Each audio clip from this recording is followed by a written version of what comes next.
Third and final part of this interview with Joey Cola. But before I do that, we got a brand new song. Stuttering John, 1 year ago, leaving the internet. Parody, and this is from Tony Muskrat, and it features Mr. Magenta and Cardiff Electric. All-star cast on this one. This is a longer song, Alex. Normally I would say, guys, gotta keep it like under 90 seconds. Under 60 seconds, even better. This one, I'm gonna let it slide. A long, long time ago, I can still remember how his lying used to make us laugh. And I knew if I had my wish, John would stop being a bitch and maybe he'd keep dabbling for a while. But November made me quiver. Zumach's anger made him shiver. Bad news for the Z-Man. Army Major found a new friend. His kids were all in disbelief when they read his drunken tweet. John will be living on the street the day his podcast died. So long, drunken, stuttering John. Now he's moving to New York to stay with his mom. His podcast network is going to bomb, putting Neosporin on his palm. Neosporin on his palm.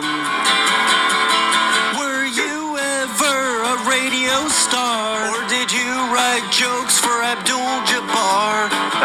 Richard Lewis said I was great.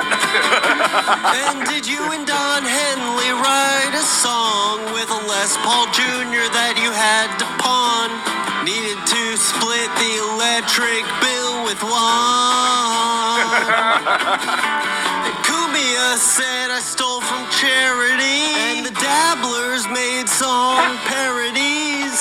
Reddit's a bunch of racists. Carl's in his mom's basement. He was a drunken fool that refused to learn with a popcorn tin he got from Howard Stern. All of his dabbling was preserved, even though his podcast died. We were singing so long, drunken, stuttering John. Now he's moving to New York to stay with his mom. His podcast network is going to bomb. Putting Neosporin on his palms. Neosporin on his palm. Wow. Yeah. We needed to send him off with a epic song parody. Yeah, I never need to hear the original, but that is good. That was great. That was good. Super great. That's one of the best parodies. I mean, the full lick, the whole song. Yeah. I mean, and just all the inside jokes. That was who. I go to those places to remember the firemen ran into the building on 9/11. They didn't run out. They ran into the building on 9/11. So I try to live my life that way. A friend of mine's a fireman that died. And You have no friends. 9/11, right? Yeah, that's a hero. So you try to be a hero as much as you can and do the right thing for whatever's next, I guess. You know, I mean, there's something is next. All right. So John always wants to one-up everyone. He couldn't until he brought up firefighters, which, by the way, John couldn't be less connected to. He's like, oh, yeah, I have a friend who died. Like, okay, but I was talking about the 30 charities I was involved in and all the work I was doing. Now, that was just a metaphor for why we're charitable and how that works, John. He's like, no, I want to talk about how I had a friend who died in 9/11. Like, what a fucking asshole.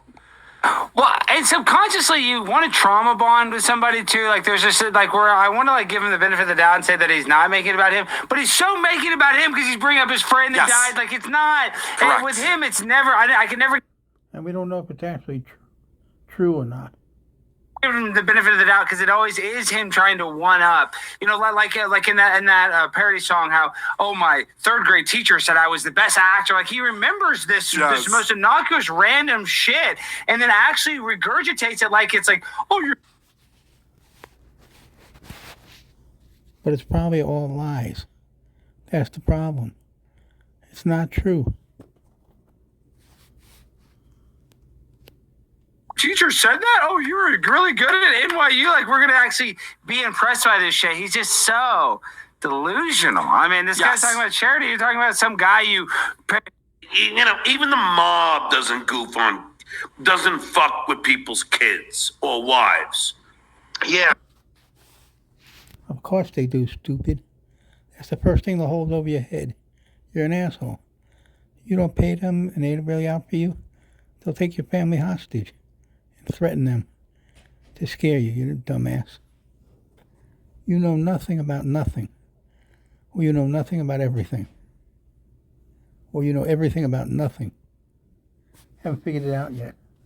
As long as it remains words. If it remains words, that's fine. Correct, Joey. And it was funny because John slipped right there. He goes, even the mob doesn't goof on, fuck with. Yeah, nobody cares if you goof on people, John. Like, this isn't a real, when you're talking about the mob, you're talking about actual physical violence. This is not a tweet that you find offensive or a rant that Anthony Cumia hilariously delivers about what a shitty father you are. And Joey says that. And when Anthony goes off on him, that is funny, but I don't think the Stuttering John hate goes after his trans children. You know, No, John totally keeps bringing up his children.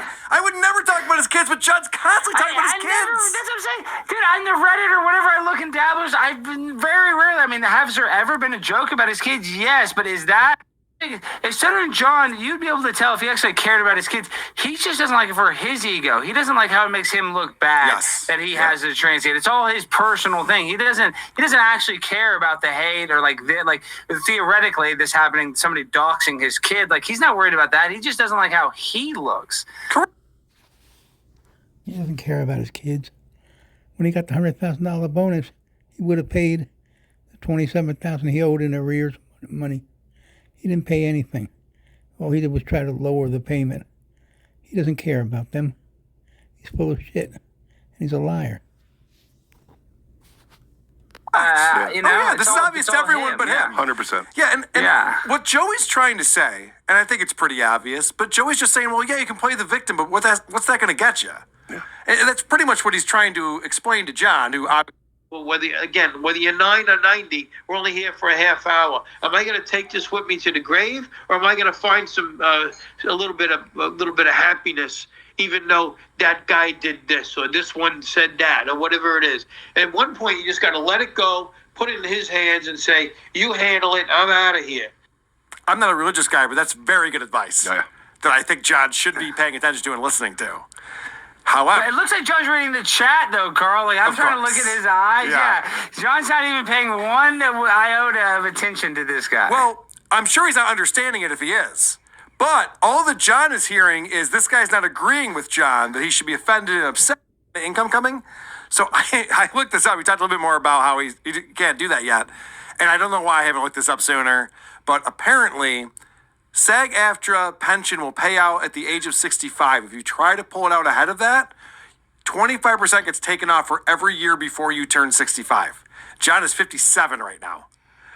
So he's nowhere near getting to this pension.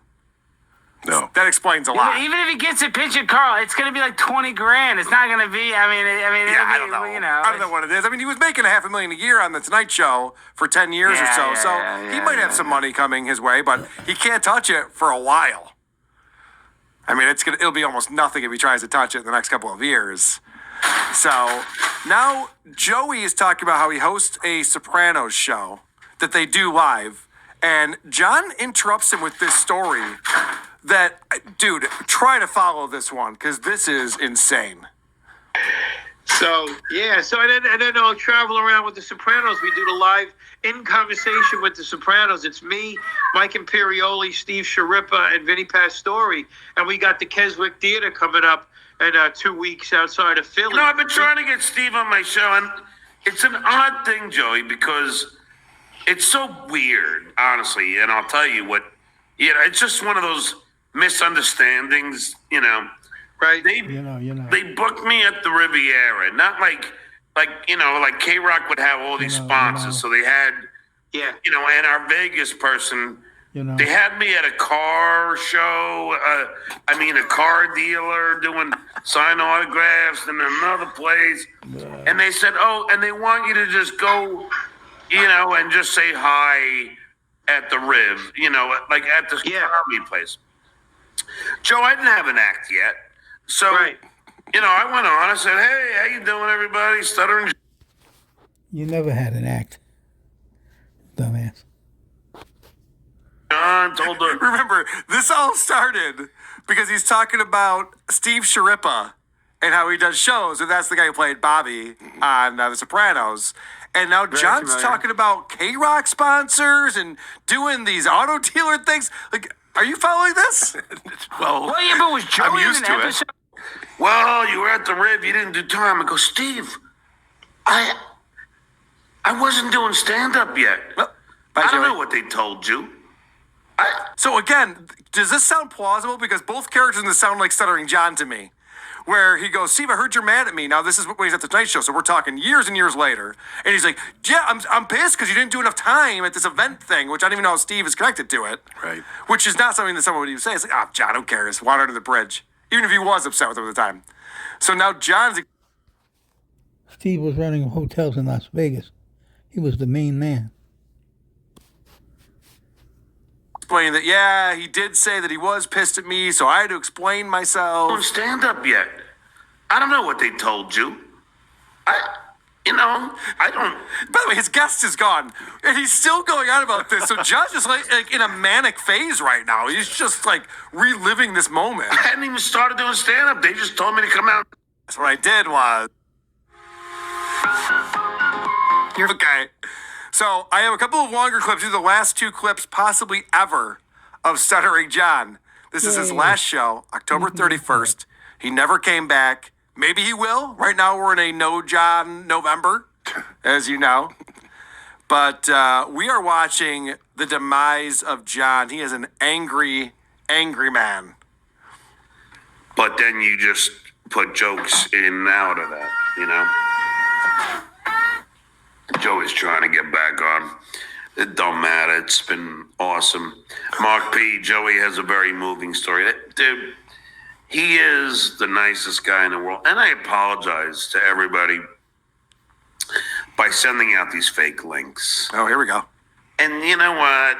It's just because there are people who are obvious, huge fans of mine. I want to point out, and I didn't even realize this when I first clipped it, John's wasted, but he's not stuttering, he's not stammering, he's not saying or Oh, yeah. because right now, he's telling the truth. John, you don't have any fans. You have trolls. All they do is bash you. Is what you deserve.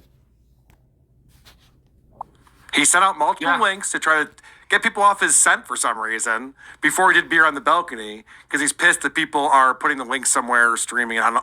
Honestly, I don't even know about that part of it, but he says that's what's happening. That will broadcast this live and give it out for free. Now, that's not really legal, but they do it anyway. And I don't even think they do it, I don't know. It's like this crying dude. Like they do it just to, oh, look what we got. We took a... Come on, you're a big fucking tough guy. Do it to my face. That is truth serum, what he's drinking right now, whatever he swallowed earlier. Because now you can tell how angry he really is. Why don't you do that fucking to my face? Huh? Why don't you try that? That's pretty good. Anyone can do anything to your face, John. Yeah. There would be no repercussions. All enjoyed his story. I mean, he's just been... this is not a natural way to drink a beer. Loved and respected by almost every comic in the world. He had a Not full beer to everyone. start this segment. He's just chugging it. When he said 3 sips... This is sip number 3. yeah, I mean, these are not sips. All right, I'm out of here. So That everybody, was the third hope you sip, enjoy man. it. That was the third one. That was, but I wouldn't call them sips, though. You're right. He chugging. can measure how long it takes him to drink a beer. The hour and 17 minutes from this Monday beer on the balcony. This part right here I thought was very interesting because I thought for sure October 31st, he knew he was taking a break. It just seemed like when he put out the information on his Patreon, the very beginning of November, guys, I'm not going to charge anyone. I'll be back in January of 23. It seemed like he had that figured out for a while, but listen to this. Guess for tomorrow. I think it might, well, I don't even want to say. This guy's trying fucking my guess, but let's just say if it all works out, it'll be a good show. So I'll see you tomorrow, Tuesday at noon PST. And this is Stuttering John saying, Kiki, yeah.